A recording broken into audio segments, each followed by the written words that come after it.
অনেক আগে আমার মনে আছে আমি শুনছিলাম যে পায়েল আপুর সাথে তার রিলেশন ছিল এই পর্যন্ত। অবশেষে তৌহিদ আফ্রিদির প্রেম কাহিনী ফাঁস করলো তারই কাছের বন্ধু রাহি। কেয়া পায়েলের সাথে তার সম্পর্ক ছিল, তবে তা স্থায়ী হয়নি। ওকে অনেক শুভকামনা জানাই, সবসময় এটার জন্য শুভকামনা জানাই। আর এখন আমি আসলেই হ্যাপি যে অ্যাটলিস্ট আবারও তৌহিদ আফ্রিদিকে নিয়ে কোয়েশ্চেন হবে না।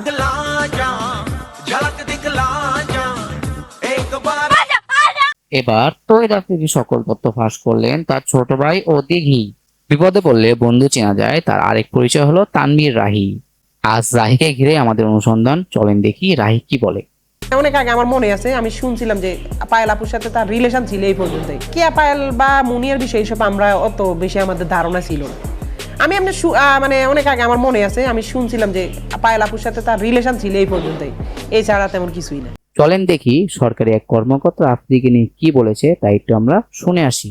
এত কিছু শোনার পর যদি আপনার মনে হয় তৌহিদ আফ্রিদি ছেলেটা ভালো ছিল, তাহলে আপনার রুচির সমস্যা আসে, তাড়াতাড়ি ডাক্তার দেখান। কে আটক করার সময় তার কাছ থেকে তার মোবাইল এবং কম্পিউটারের হার্ড ডিস্ক সহ আরও অন্যান্য ডিভাইস, যেহেতু সে একজন কন্টেন্ট ক্রিয়েটার, তার কাছ থেকে তার যে ব্যবহৃত ডিভাইসগুলো সেগুলো উদ্ধার করা হয়।